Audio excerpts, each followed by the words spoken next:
Greetings and welcome to a prayerful pause. My name is Nancy Woodworth-Hill, and amongst other things, I'm a spiritual director. Today we're going to look at the practice of the Examen. And for those of you curious, it is spelled E-X-A-M-E-N, the Examen. It's an Ignatian practice given to us by Ignatius of Loyola.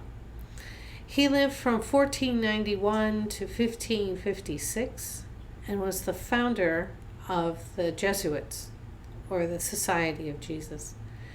His experiences while recovering from severe war injuries led him to pursue a spiritual journey and then develop a process of helping others deepen their relationship with God.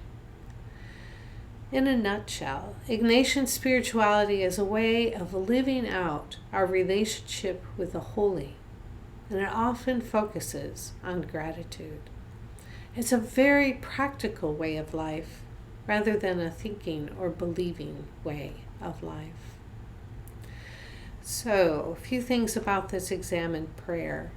You will find it's quite different from most prayer. It's not worship or intercession or devotion or contemplative. What it is a way of looking at ordinary life and finding God present in our human experience, even in the midst of suffering, loss, and doubt. It is a God-centered way of praying, and it's perfectly acceptable to be honest with God.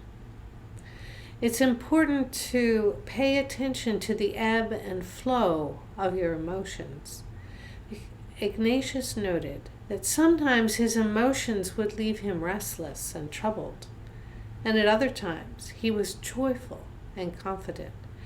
And so he came to understand that this has spiritual meaning, that God was communicating with him through his emotions. He felt feelings are signposts, or warning flares, or waving flags which invite us, look over here because something important is going on. It's okay to focus on a feeling, no matter how fleeting, and to ask God to show what it means. So like Ignatius, we can discern our right path through thoughtful reflection on our relationships, our work in the world, and our feelings in these. So Ignatius offered us 5 steps. The first is to pray for awareness, to ask God for the grace to pray, to see, to understand, because it's really important to be able to see through God's eyes. Step 2, to give thanks. View your day through a spirit of gratitude. Go through your day in the presence of the Holy Spirit and note the joys and the delights and focus on the day's gifts. Note the people you interact with and what was given and received. Attend to the small things, a bite of food, what you saw, other small pleasures, because, as Ignatius points out, sacredness also comes in the details. The third step, review your day. With the Holy Spirit's guidance, look on your day.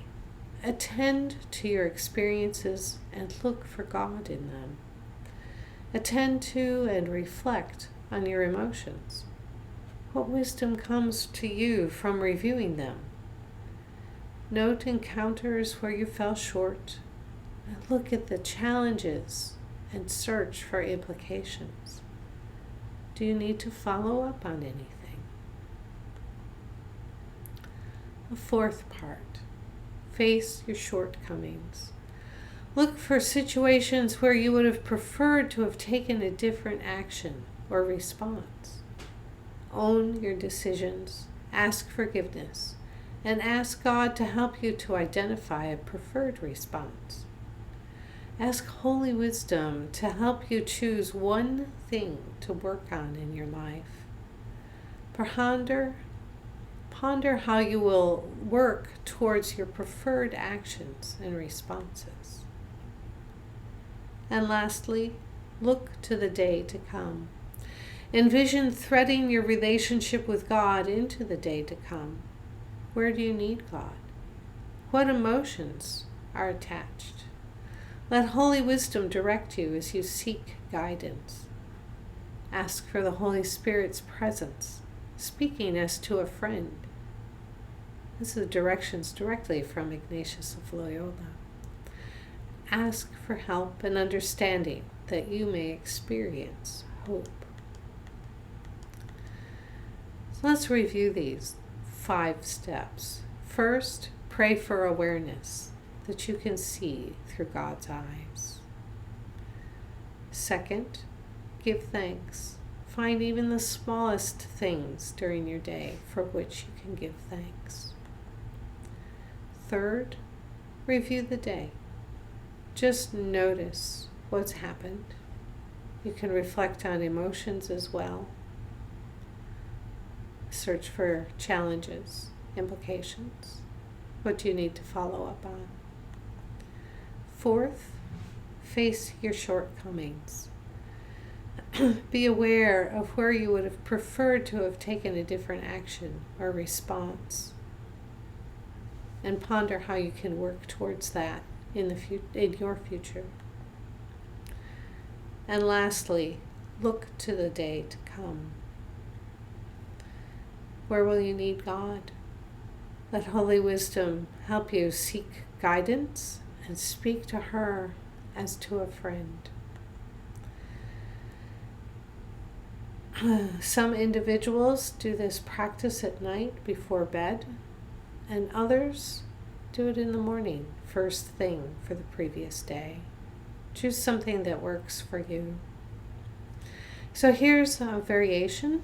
You can engage this process during your day if you need to reflect on and make a decision. You can work with your emotions around it. Just run the process on a small piece of your day as you're in that piece. Another variation, you can choose one feature of your day and pray from that.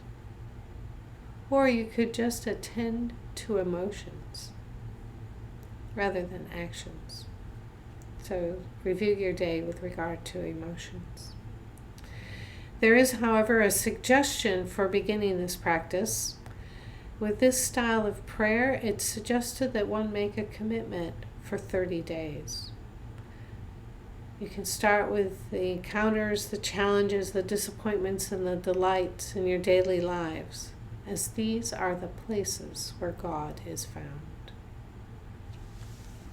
Go in peace.